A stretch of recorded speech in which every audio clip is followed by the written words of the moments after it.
Começa agora pela Rede Novo Tempo mais um programa Evidências, na busca de fatos que comprovem a veracidade histórica da Bíblia Sagrada.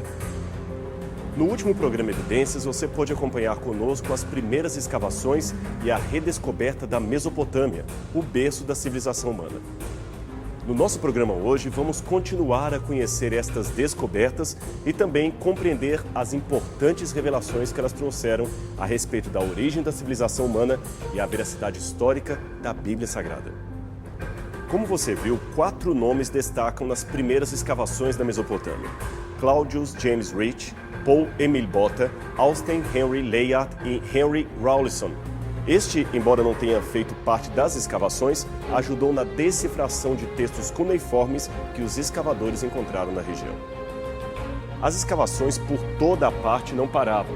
Equipes francesas, inglesas e alemãs disputavam cada parte de terra em busca de antigas cidades que revelassem detalhes do passado da humanidade.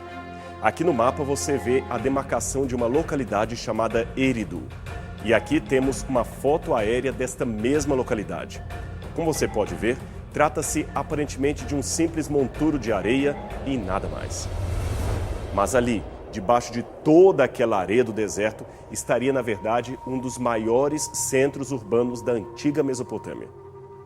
Eridu seria uma das cidades mais antigas, se não a mais antiga cidade da humanidade, que resultou no surgimento de outros importantes centros urbanos unidos por um avançado sistema de irrigação e agricultura.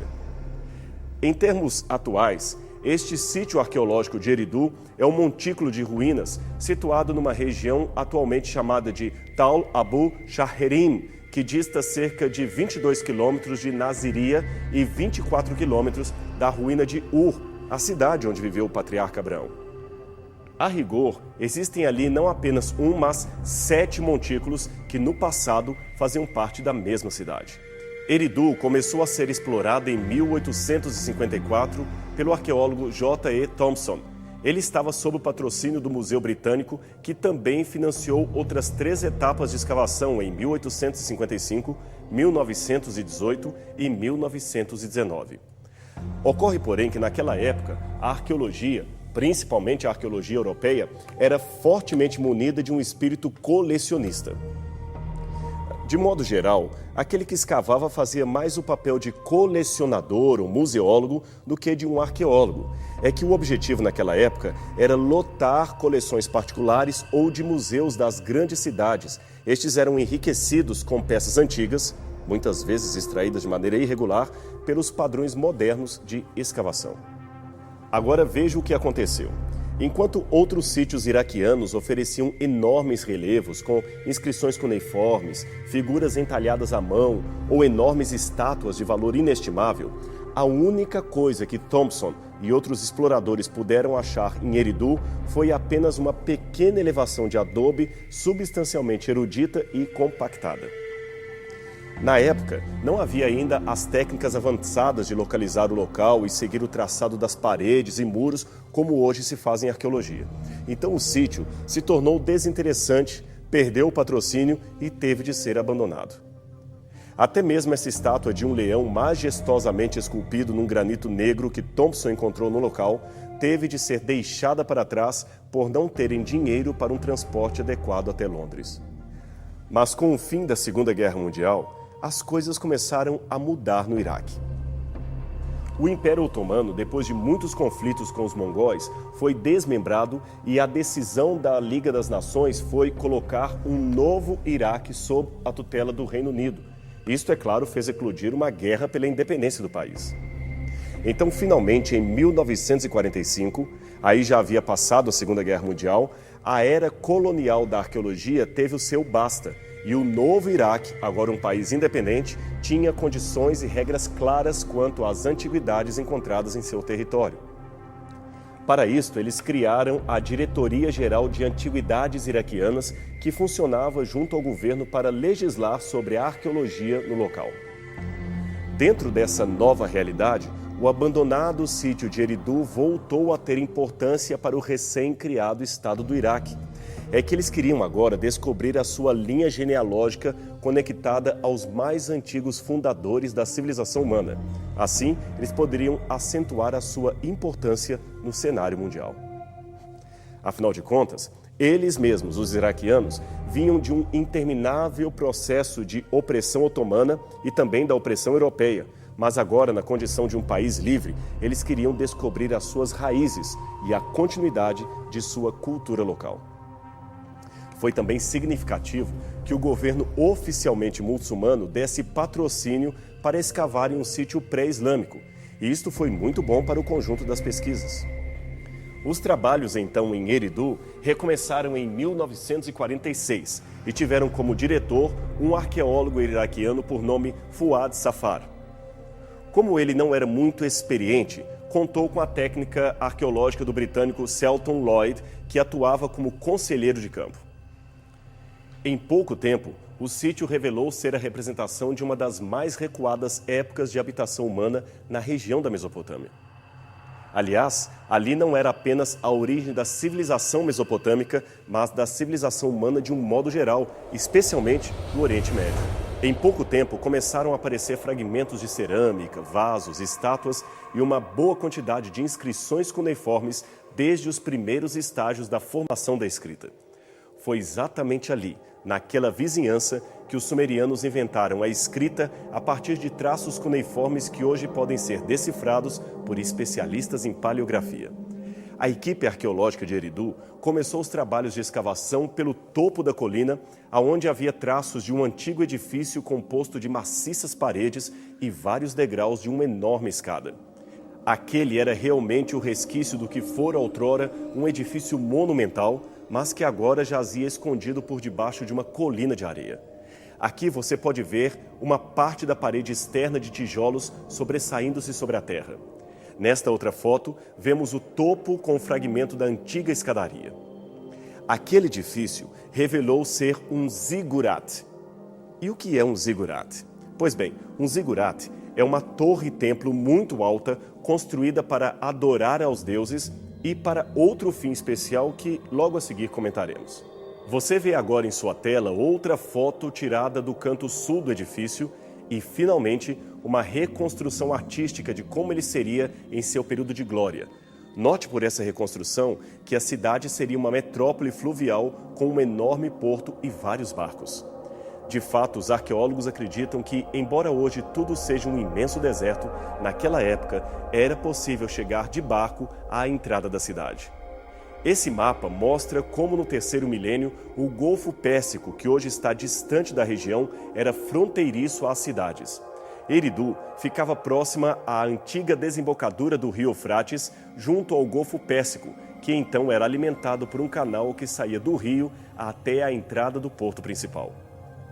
Hoje, não só o Golfo Pérsico está recuado em relação a Eridu, como as rotas dos rios Tigre e Eufrates também mudaram consideravelmente o seu curso ao longo dos anos. Agora, se tem uma coisa que impressionou os arqueólogos, foi o sistema de irrigação e drenagem que havia em toda a região. Uruk, Erech, Lagash e Ur, a cidade de Abraão, eram os principais centros urbanos da região que tinham conexões políticas entre si e com a cidade de Eridu. Tudo leva a crer que juntas elas faziam parcerias para construir canais, diques e reservatórios d'água, usando já naquele tempo a invenção da roda e a tração animal. Os monarcas dessas cidades também construíam templos de elaborada arquitetura que serviam como centro político, econômico, administrativo e religioso. Eridu era uma boa síntese das crenças que havia na região e aqui destaca-se a importância do seu zigurat, isto é, da sua torre-templo e também das demais 31 torres sagradas que havia em várias partes da Mesopotâmia. O zigurat de Eridu fazia parte de um complexo de 16 ou 18 ocupações. Aqui está no topo, pode ser datada em torno do ano 2100 a.C., isto graças a tijolos como estes, que faziam parte da sua estrutura original e traziam inscrições dedicadas aos reis Ur-Nammu e Amar-Sin, governantes da terceira dinastia de Ur, por volta do século 21 a.C. Os arqueólogos ainda descobriram sob as esquinas do zigurate as paredes de outros edifícios ainda mais antigos, todos feitos de adobe. E no nível mais baixo, uma surpresa.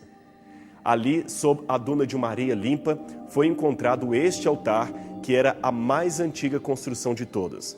Era um altar modesto, cuja área não ia além de 3 metros quadrados. Ele continha um pedestal de frente para a entrada e um nicho com uma parede. Aquele foi um dos primeiros, se não o primeiro altar construído pelos habitantes da cidade de Eridu. E como é curioso notar a sua semelhança com outros altares que a Bíblia registra como tendo sido construídos sob a ordem de Deus para sacrificar cordeiros em referência ao Messias que haveria de vir. A Bíblia diz que a edificação de um altar e sacrifício foram as primeiras coisas que Noé e seus filhos fizeram logo após saírem da arca, sobrevivendo ao grande dilúvio. E na sequência do Gênesis, essa atitude de construir altares em sacrifícios foi perpetuada em várias gerações. Novamente, é interessante notar que o santuário de Eridu começa com um altar e todos os demais edifícios culticos que se seguiram até a construção da torre e templo também ocupam o mesmo lugar. O novo edifício era praticamente uma reconstrução do edifício anterior, aproveitando as suas paredes, os seus alicerces. Foram, portanto, séculos de edificações sobre a mesma elevação até ao ostracismo completo da cidade por volta do ano 600 a.C. Aliás, é interessante ainda que, de acordo com o léxico sumeriano produzido por John Halloran, na escrita antiga da linguagem sumeriana, o mesmo pictograma ou sinal usado para expressar curral de ovelhas era também frequentemente usado como metáfora para representar um templo ou santuário. E esse achado arqueológico, juntamente com a narrativa bíblica, corroboram com a explicação desse fenômeno. Os altares foram os primeiros santuários e o sacrifício de cordeiros a mais antiga forma de culto de que se tem notícia. E quanto às histórias que encontramos em Eridu, o que eles diziam a respeito de suas próprias origens e da origem da humanidade? Bem, antes de responder a essa pergunta, é importante lembrar que, ao falar de Eridu, estamos também falando de várias cidades e assentamentos que foram fundadas ao longo da antiga Mesopotâmia. Portanto, não se trata de uma tradição apenas local, mas de toda uma região que ali se assentou, vindo, é claro, de outro lugar. Por isso, algumas histórias foram encontradas também em Uruk, Nippur, Ur e outros sítios arqueológicos da região. E é importante mencionar que, por centenas de anos, Eridu continuou a existir como um centro religioso ou cerimonial de toda aquela parte sul, até ser eclipsada por Ur, que rapidamente cresceu em tamanho. Mas isto é uma outra história.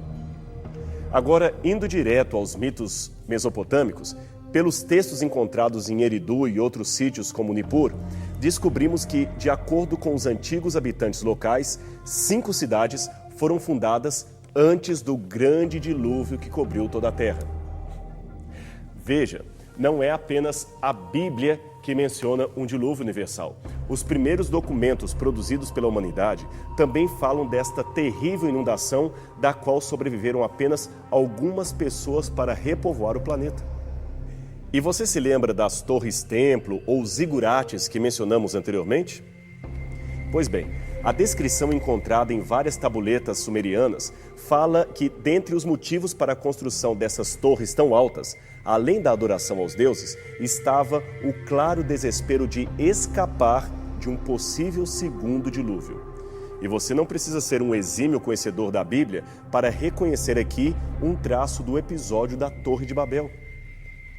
De fato, aquele povo estava cronologicamente perto da memória daqueles que sobreviveram à catástrofe e, por isso, tinham tanto medo de que ela se repetisse.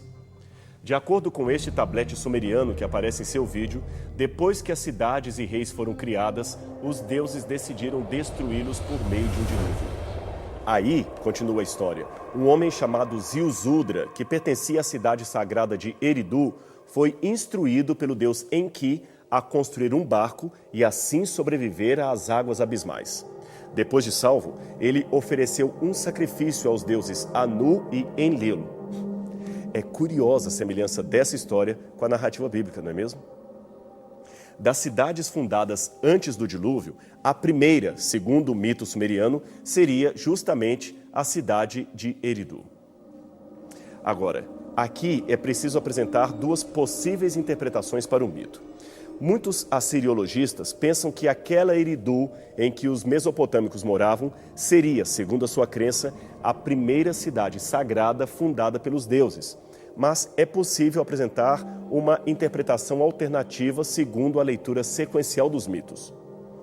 Essa alternativa propõe que a cidade sumeriana de Eridu não era a primeira cidade fundada no mundo, mas tinha o mesmo nome dela. E se assim for, o que os antigos habitantes queriam dizer é o seguinte: os seus ancestrais haviam saído de uma antiga cidade sagrada chamada Eridu, que fora fundada antes do dilúvio, mas que agora não mais existia. Portanto, em memória a esta cidade de seus ancestrais, eles fundaram uma nova cidade com o mesmo nome, como aliás fizeram muitos imigrantes ao colonizarem uma nova região. No Brasil, por exemplo, figuram muitas cidades com nome de cidades europeias, como Nova Trento, Novo Hamburgo, Nova Friburgo, Nova Venécia, etc. Agora, o mais interessante é que, embora a etimologia de Eridu ainda seja desconhecida, muitos acadêmicos apostam na certeza de que Eridu viria da mesma raiz da palavra hebraica Éden.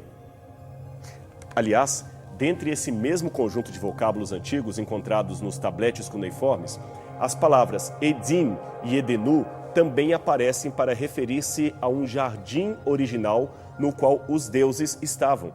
Agora veja, Edim, Edenu, Éden, Eridu significam todas paraíso, planura ou lugar abundantemente regado. Parece vir realmente de uma mesma raiz.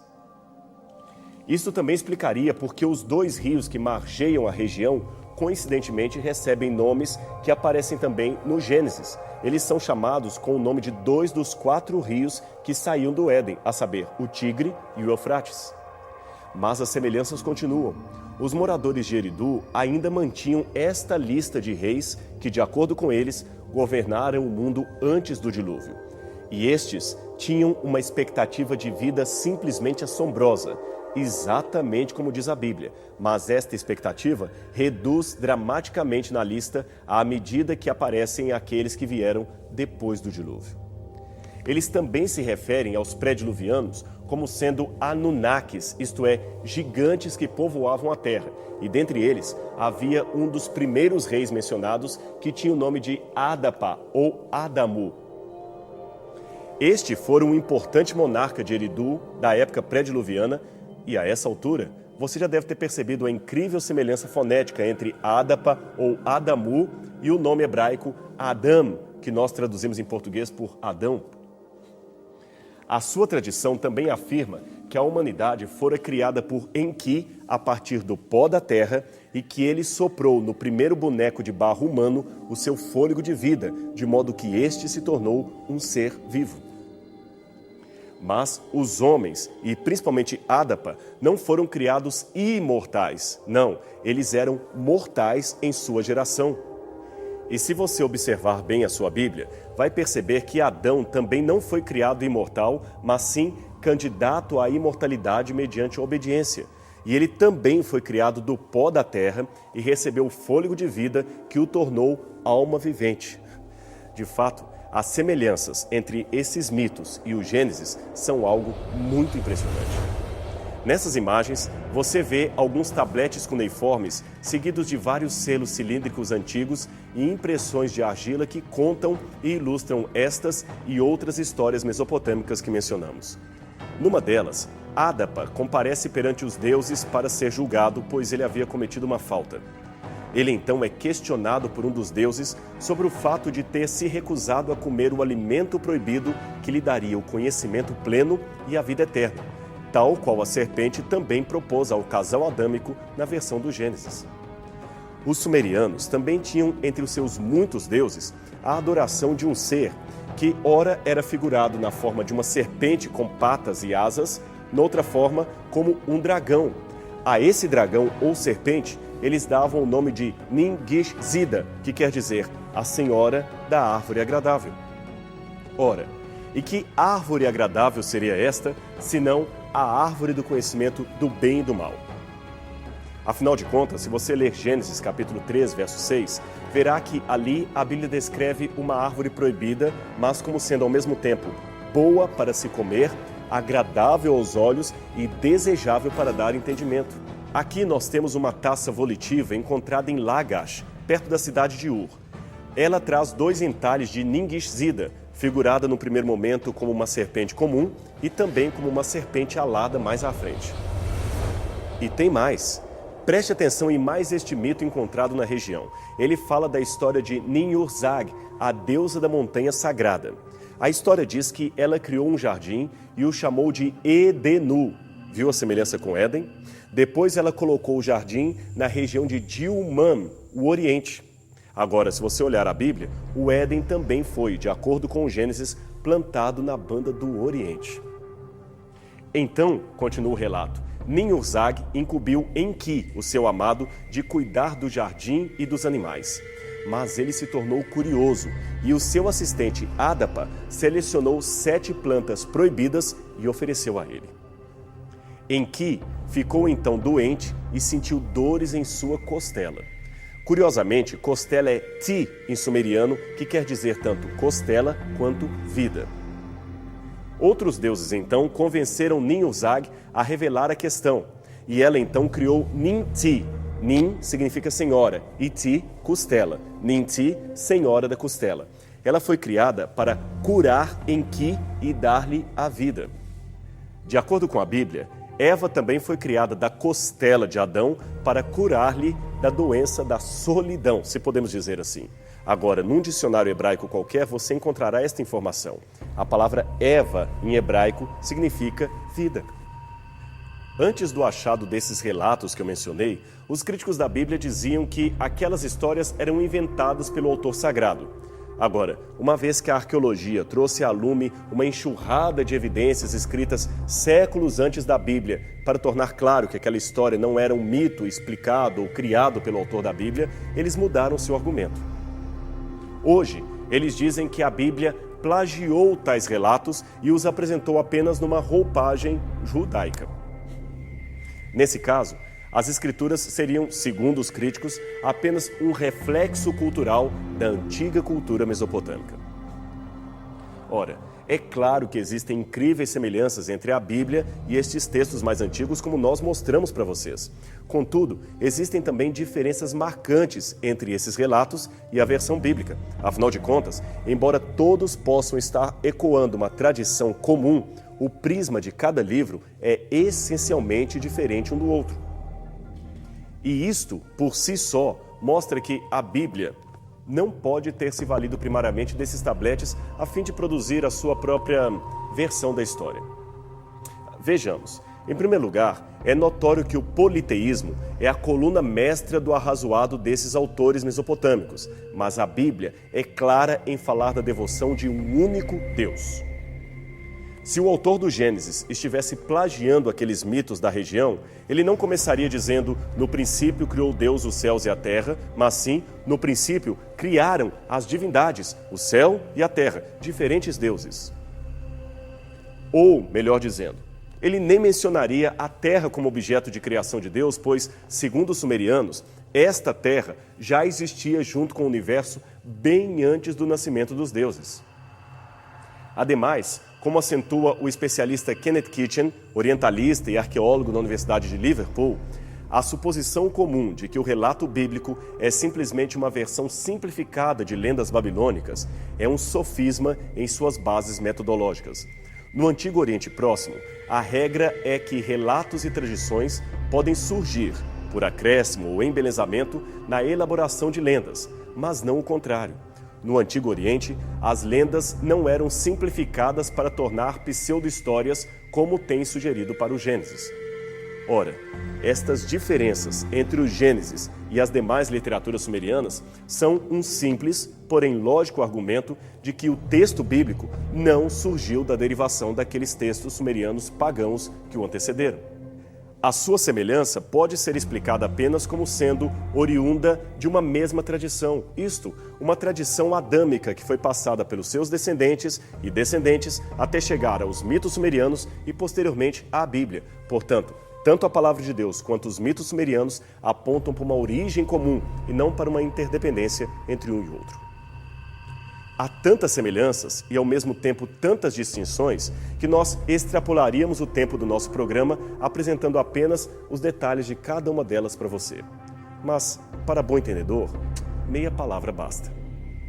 Assim, esperamos que os exemplos dados possam ter demonstrado a você como a história do Gênesis, longe de ser um mito criado pelo autor da Bíblia, é o reflexo de uma história que realmente aconteceu e deixou a sua marca indelével na mente de todos aqueles povos, desde o começo da civilização humana.